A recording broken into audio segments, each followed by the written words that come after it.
activities or goals that can help you to push to achieve that. And you Mm. need the right people to help you to achieve that. Your circle of influence will determine whether you're going to achieve your vision or what. And to me, also, empowerment like this bootcamp is very good for us to meet other people who can help us to grow. So I am a big fan of personal development and growth, and I'm learning so much every day from here. Yes. Yes, that Yeah. is all. Yes. Wow. Great, great, great.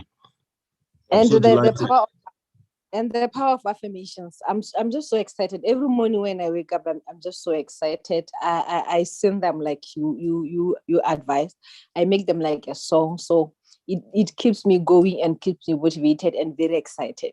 So my emotions have completely changed. I used to be very short tempered, but now Mm. I'm at peace with myself. I can feel the change in my spirit and my soul. Even when I'm praying, I can feel that I'm Wow. really praying and my this will be yet. Yes. Awesome, awesome. And this is really, this is great. This is great. All right. I feel the energy already in the house.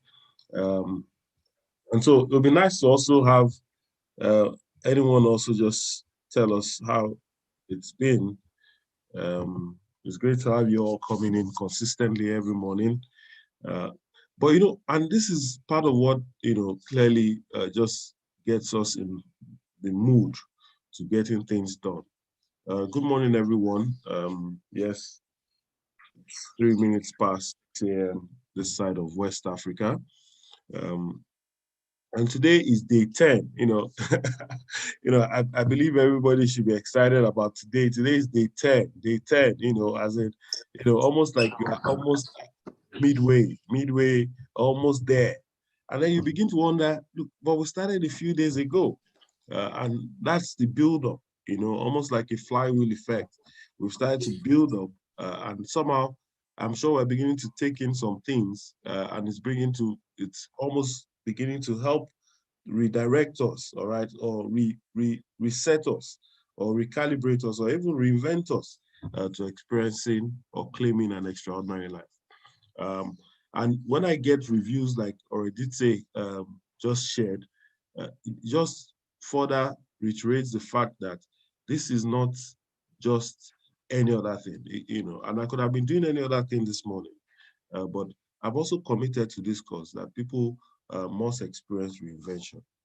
One of the things we also underscored very critically yesterday was that thinking cannot be delegated, but it's also clear that reinvention cannot be delegated, and that reinvention is a personal exercise. And I'm sure you guys understand this. So this journey now, you have to craft your affirmation. All right, this journey now, you have to, move on with your silence. You must do your visualization. You must set your own goals now. It's not that you come and say I should come and set goals. I can only guide. Okay. So on this journey of reinvention, we're talking about taking personal responsibility in developing excellence. And that's taking pride, an acronym, PRIDE. Take personal responsibility in developing excellence. Today, I'm going to be talking on the second in the foods acronym, all right, where you have FO, okay? And today is order. So let me read the starting quote from the book. Okay, it says that plan your progress carefully, hour by hour, day by day, month by month. Organized activity and maintained enthusiasm are the wellspring of your power.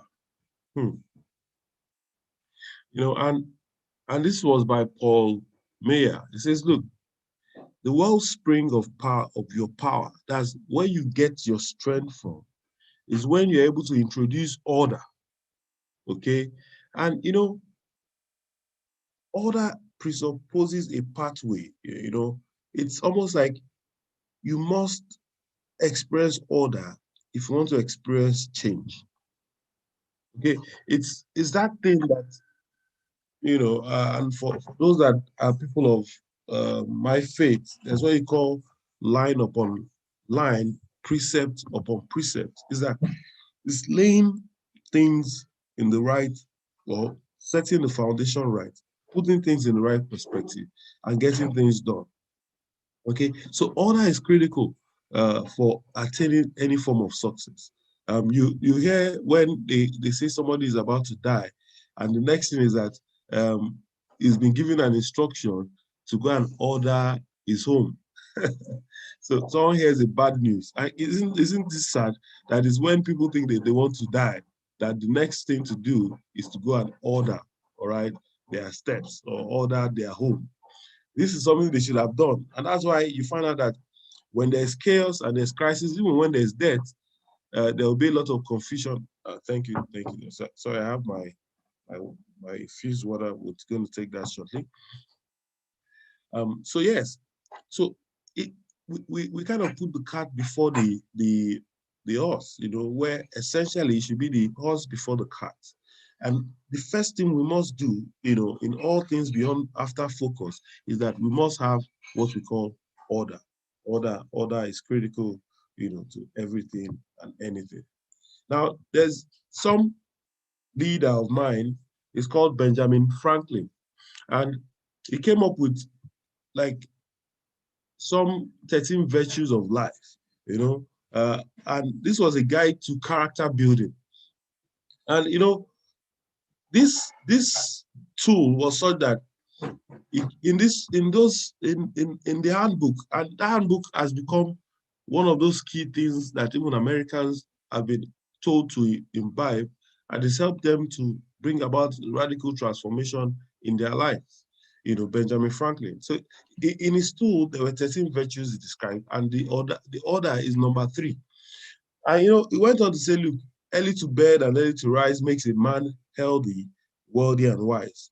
He says, never leave that till tomorrow what you can do today. Either write something worth reading or do something worth writing. Can somebody note that?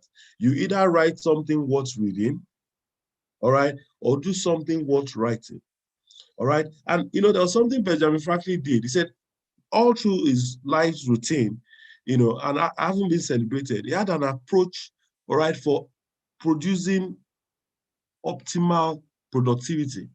You know, he just created a formula around him. So in the morning, he will wake up, he will rise up, he will address the powerful goodness as God, he will contrive daily businesses, you know, he will take the resolution of the day, almost like affirmation, he will prosecute the present study, and then he will go for breakfast. This he was doing religiously every morning. Then he will go to work. By midday, he will read or overlook an account, all right, and eat, all right. Later again, he'll go back to work. Then after he's done with work, you put things in their places, all right, supper, music, or diversion, or conversation, examination of the day. Then evening, he starts to question, what good could I have done today? Or he first identifies what good he would have done today, and then he goes on to say, what other thing could I have done differently? And he's off to sleep. He says, you know what? And he started this at the age of 20. Okay, so he says, look, order. Let all things have their places.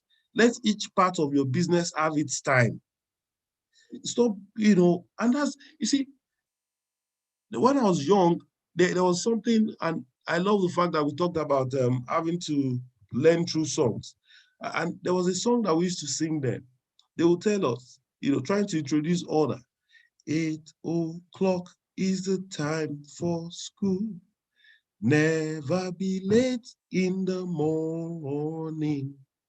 8 o'clock is the time for school. Come to school in the morning. They were trying to almost put, you know, order, all right? And then there were other things. That I think there was one that was 1, 2, buckle my shoe, 3, 4, you know, 5, 6. I can't even clearly remember. And then there'll be something that a sequence. You see, once we bring order to our life, we begin to experience optimal productivity.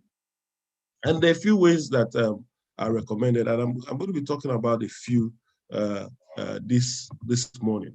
And these are like practical tips that you can use any day, anytime. All right. You must come to a realization that you are starting today.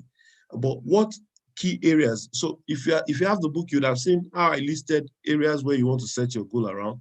Although you could tweak it and then reduce it into 3, but there are about 10 areas where it's critical to set goals. Okay. So constantly for a moment, just look at the areas, and maybe even today, and you're taking a mental note, there are about 7 areas you want to ask yourself, do I have order when it comes to these things? There's a place for spontaneity.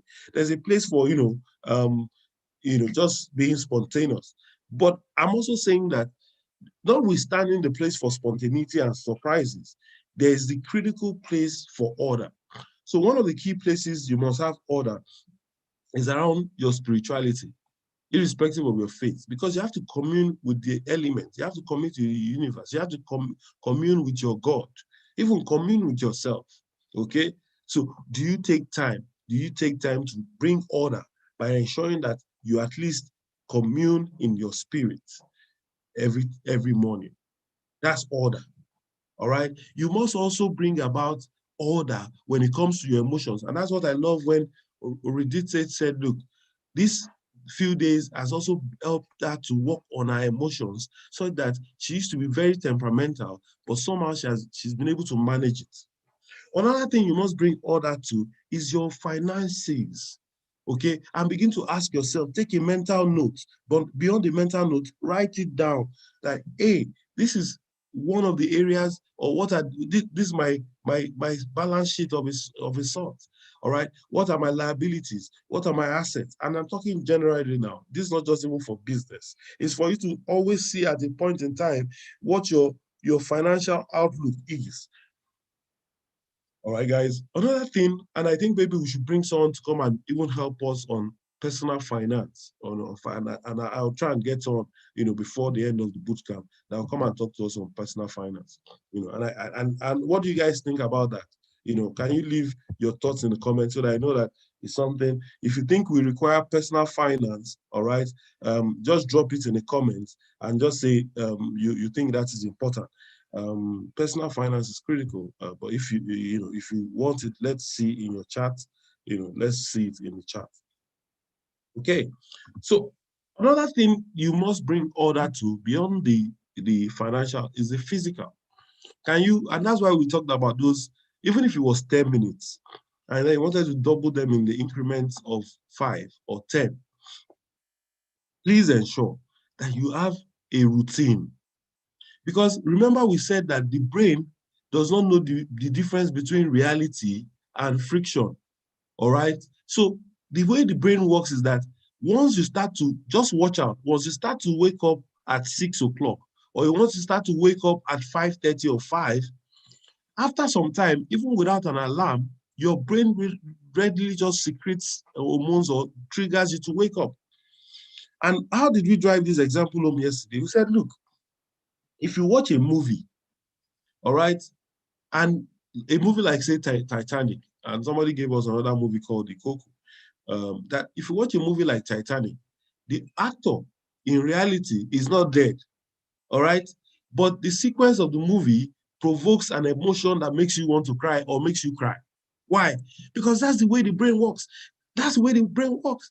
When the brain comes to a point, even animals, do you know that we have dogs in my house, as in dogs, every security guard dog, but there was a time that these dogs were friendly and all that, but now even me, I get scared going there now.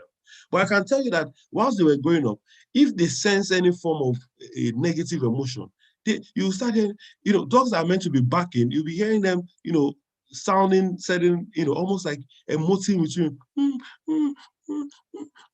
And also they do that when they're excited. But the reality is that these things, the way the brain works, and even our environment, it's that the brain interprets all of the things that we do or we've subjected the brain to, and it uses it as a trigger. So when you see a bed, like I told you, there was a time that if I got into a luxurious hotel, the next thing is I thought that there was a need to have fun.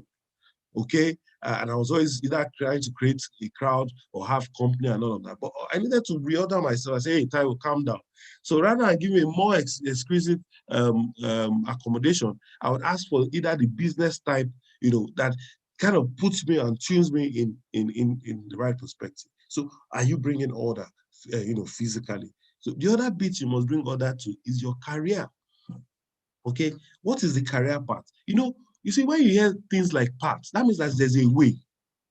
Also in business, what's your business path? And it comes from a place of searching or researching about the future of where you are. Imagine if your career was to be the best shorthand professional. I think you would have missed it. I don't know if anybody remembers shorthand. Shorthand was that thing you were doing in the commercial classes where you had shorthand and typing.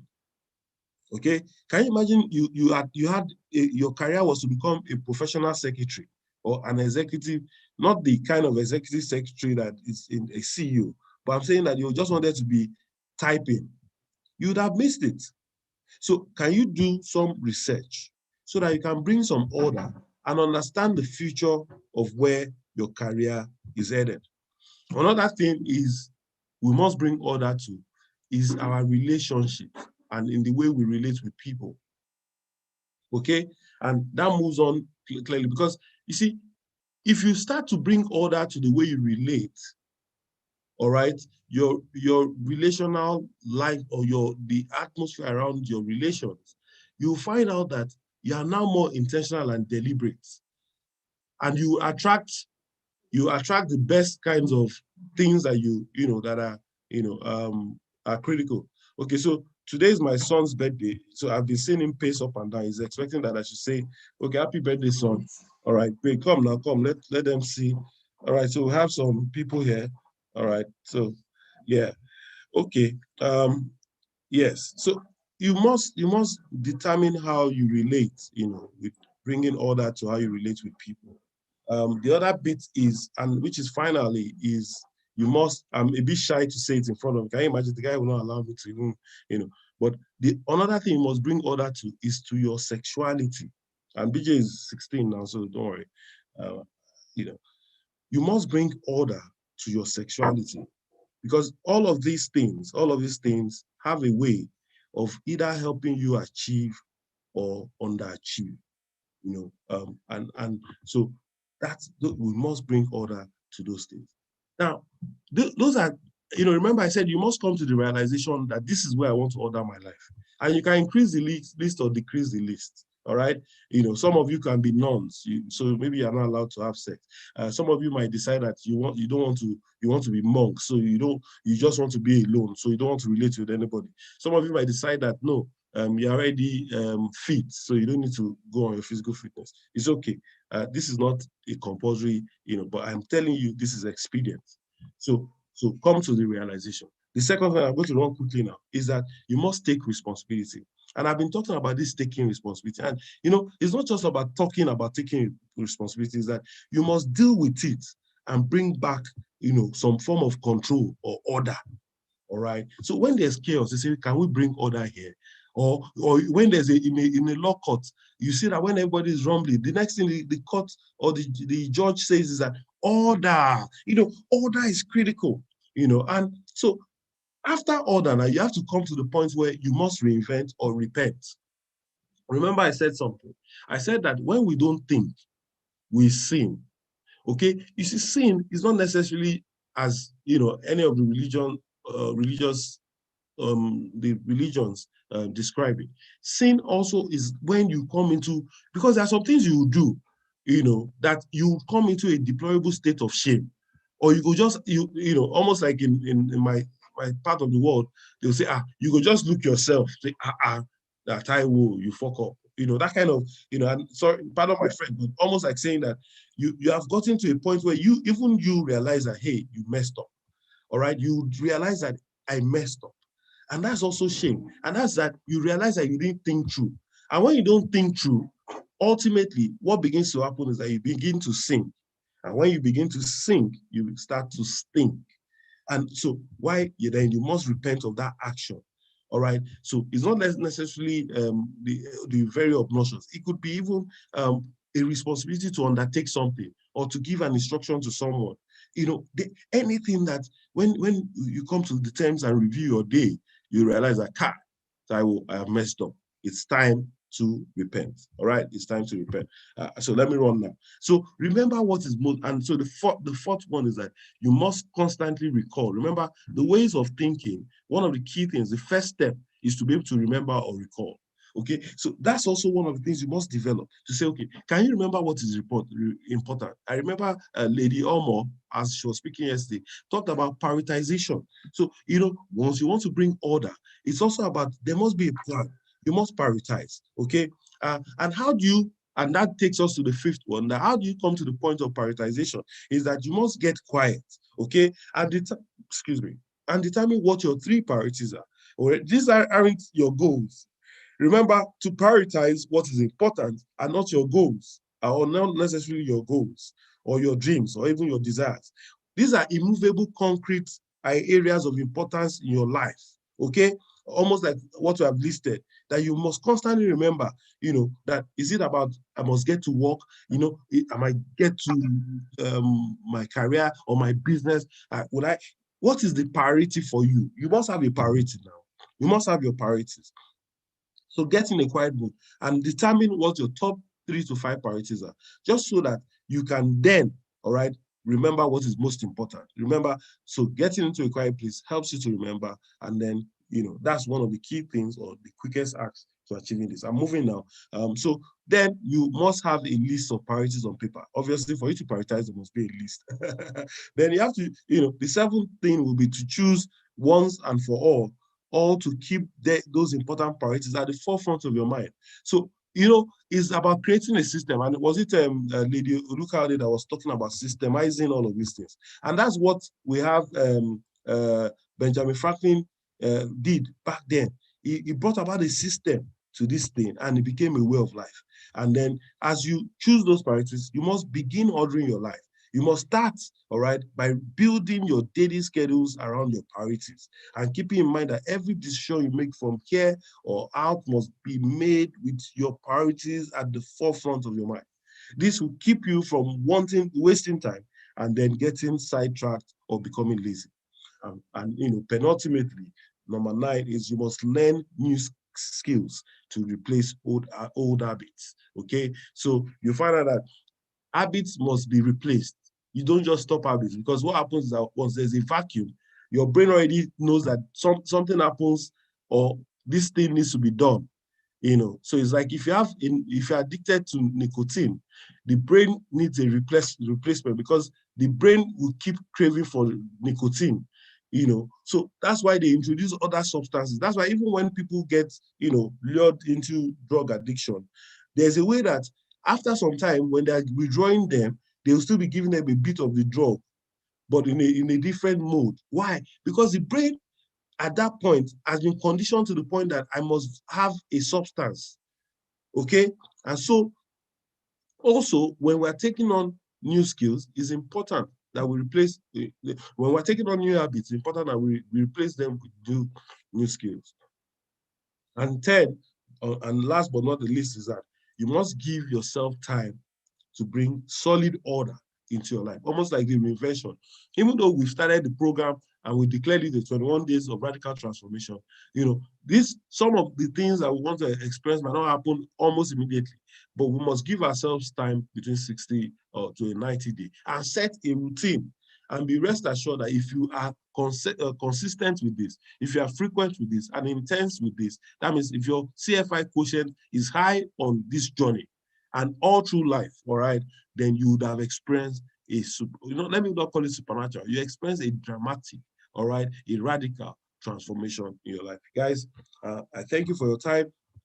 I'd rather not waste our time beyond normal. It's obvious that we have several other things to do today. And this is also part about ordering our steps. For those that are joining, I'm going to be posting a replay of this version into the group, so you can go and watch.